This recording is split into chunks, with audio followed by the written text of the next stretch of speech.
Hello, I'm Hanna here at KCON 2018 in Los Angeles. Our guest today is a famous K-pop composer who's written songs on more than 250 releases with major artists worldwide, including EXO, Girls' Generation, Twice, Monsta X, SHINee, Super Junior, and Red Velvet. Let's meet singer-songwriter and producer Andreas Oberg. Nice to meet you today. Thank you. Pleasure to be here. So you have a background in jazz and blues and have your own solo career. How did you begin writing K-pop songs? Yeah, I've been doing, my own music for many years, and then I realized that I grew a little bit tired of touring, so I realized that I wanted to do something else. And then I had a friend who was a songwriter, very well-known songwriter, Swedish guy, and he kind of encouraged me to start writing songs. And then I had one song that came out in Korea, actually, with a band called VIX. It was the B-side on their first release. Is a song called Starlight, and they named their fan club after that song later on. That must be so touching. Yeah, it was a great start of my songwriting career. And then I realized, oh, this is like very cool. You can do unexpected chord changes, interesting things. And then I realized that I could develop my own style within the genre. And then I took it from there, working hard and building up a big catalog of songs. Right, so you've worked in American, Swedish, Japanese, and South Korean music. And what are the differences between composing a K-pop song and an American pop song? Well, mainly it's about the parts. Like a K-pop song, usually it has a lot of different parts. It could go from like a rap to a melody to a very melodic pre-chorus, then a completely different chorus. Sometimes, of course, it's more within one style, but sometimes it could be very unexpected, like turns within a song, especially between the different parts of the song. It can be a crazy dance break, a half tempo and double tempo, and like double time kind of thing. So you can use your imagination a lot. You don't have to limit yourself to just a few chords or just a basic vamp or just a basic beat or loop. So you can go a little bit crazy. Yeah, a lot more freedom. Yeah, a lot more freedom. Right. Does your composition change depending on the industry? Well, sometimes because, I follow the trends. Also, I follow the trends in America, listen to the top 40, the Billboard and that stuff, and try to blend that with my own style and with the trends within K-pop and J-pop as well. So I think the styles are constantly developing. True, and you have to just be very knowledgeable of what's going on in both places. Exactly, and you try to come up with your own mix of what has been done mixed with the new and unexpected. It's a challenge, right? Yeah, a constant challenge. But I'm going to guess it's also fun.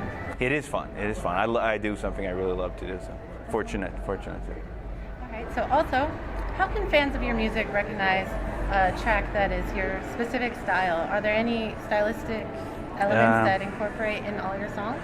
Not in all my songs, but a lot of the songs have like guitar parts, since I'm a guitar player, so I like to add guitar parts and sometimes guitar solos and stuff. But I would say my style has a lot of interesting chords, and it has a lot of vocal harmonies too. I like, because these are groups, big groups of boy bands, girl bands with a lot of members, so you can kind of make big stacks of vocals, so keep all the members busy basically. So Right. So I like to do these harmonizations, vocal arrangements that are kind of big and powerful.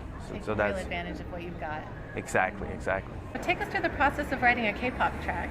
Do you know which artist you're writing for when you make it? Sometimes when I do camps with labels and we have specific leads, and then it's important to listen to the current sound of the band and know the members, if one has a very deep voice, if one has specific rap skills, or if they can pull off high notes and that kind of stuff. Sometimes I use top line, like producers I like to work with send me tracks and I do the melody and the lyrics and like the title, the concept. But sometimes I write from scratch too. I start from nothing, with the chords and build everything from scratch, play the instruments. And let's talk about some of the artists you've composed for. Right, there's Twice and Momoland, and they're performing at KCON. Yeah. Are you excited to see them? Yeah, very excited. I've done I think one song each for these bands. I did Twice their fan song called One in a Million, and that was a co-write, and also another co-write for Momoland called Welcome to Momoland, which was one of their first songs, and they also released that one in Japan. So. Seeing your songs come to life on stage, how does that feel? Yeah, it's very, powerful, and it's one of the things about being a songwriter, producer that makes it very exciting. Yeah, when I travel, when I go to Japan and Korea, I watch these concerts. Great. Sometimes it's like 50, 60,000 people. So. And you see the fans singing along with the songs. You kind of understand why some songs work really well in that big format, and you also see that kind of what happens with when the choreography comes together with the music. So I learn something from every live show, and kind of learn what's working in that big format, compared to when we write it sometimes in a studio, a smaller space, and then it ends up in a different part of the world on a huge scene with a huge artist. So, and then to see the fans, how they react to the songs, that's very powerful too. And I learn something from it every time. A big change from point A to point B, but absolutely. exciting. Some songs were written, like in very small studios and like a very distant part of the world, and then they end up, in a huge arena like here, like the Staples Center in Los Angeles. So touching. Yeah, it is. That's really one of the fun things about being a songwriter, to see your work come to life from, like you said, from point A to point B. So you have co-written with Amber of FX and Henry of Super Junior M and Eric Nam and even more. What are some of your favorite memories from the writing and recording process? Yeah, all these three people you were mentioning, they're very, talented, not just artists, also as writers. They have, their own melodic, vocabularies. They have strong ideas what they want to do, and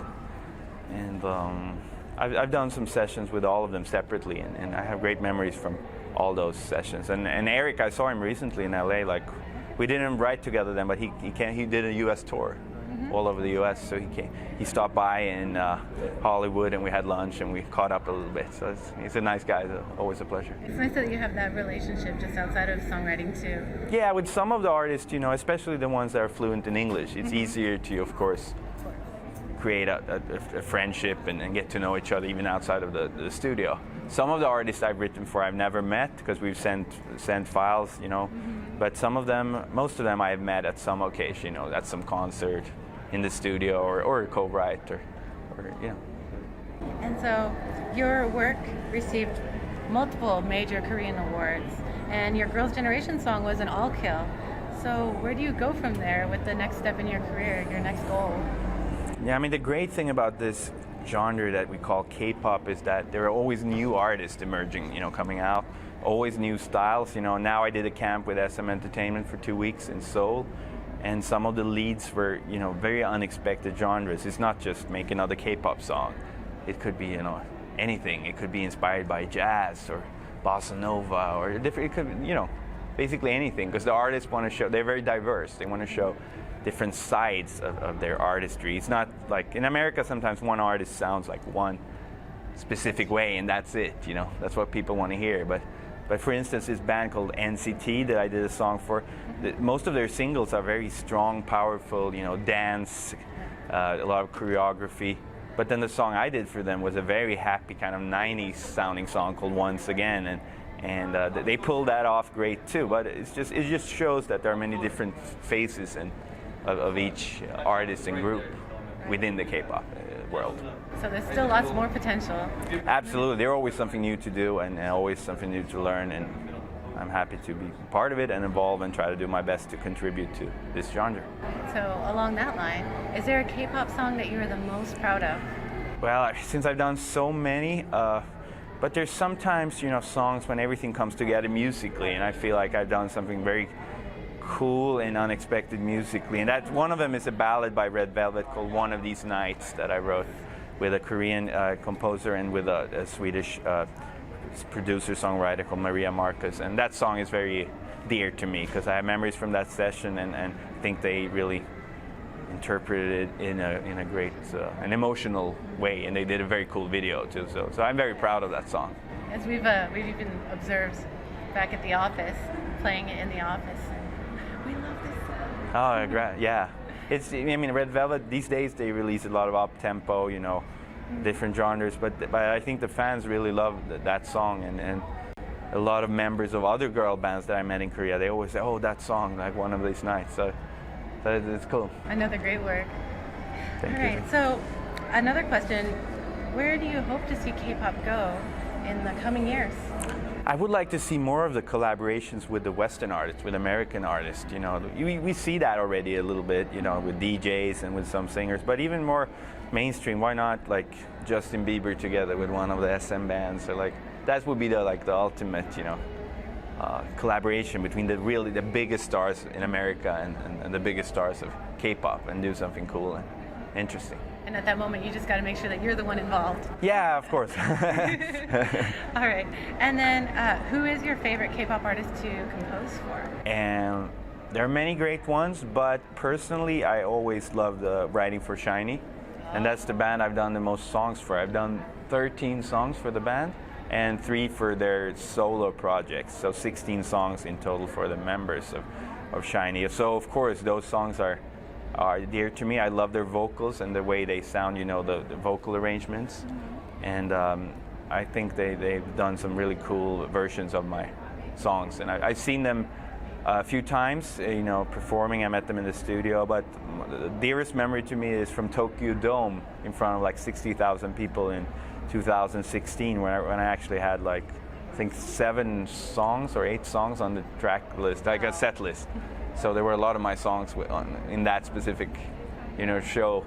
And I just mentioned one song that I did for them in Japan called Wishful Thinking, together with my friends Caesar and Louis. That's one of my favorite songs I've done also. You know, it sounds like you've made a great match there.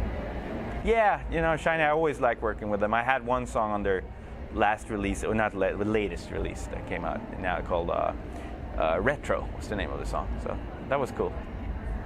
All right, and then which K-pop artist are you interested to compose for in the future? Well, there are so many, but it would be really cool to do something. I've done so much for, you know, bands, so it would be really cool to work with some of these Korean, you know, the solo artists as well. You know, maybe not always the idols, but also the more of the kind of artistic, you know, songwriters, songwriter artists. So there are quite a few. So maybe something like that will come up in the future. I'm open for new challenges.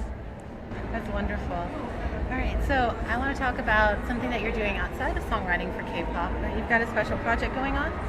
Yeah, I started working a little bit working on the advisory board of a new company called Vest. It's a very cool invention. It's songwriters can actually sell parts of their songs. It's like a music, like blockchain company. So you can sell like any partition of a song, like from 1% to 50, or it was 0.1, or, you know, because it's all registered in the blockchain, and the fans can buy in on the songs and be part of their favorite songs and their favorite artists. Wow.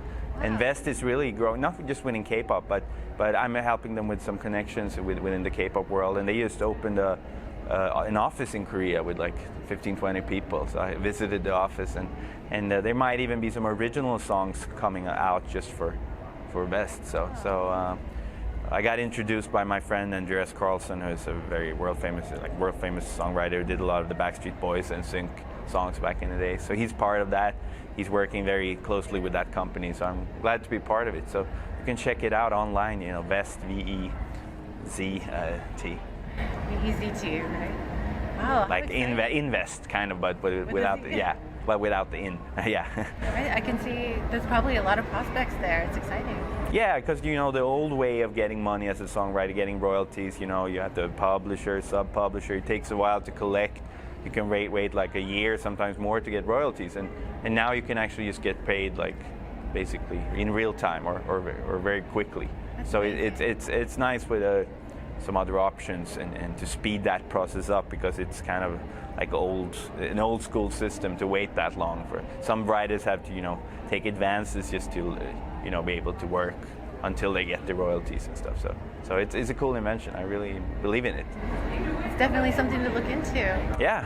Well, thank you so much for meeting us today. Thank you so much. Thank you for having me. And I'm looking forward. I'm going to be part of a panel discussion up here now with Matthew Tischler and other great writers. And meet some of the fans and the audience. So exciting. Thank you. All right. It's so interesting to meet you. Pleasure. I'm Hanna for KPOP TV, here with Andreas Oberg.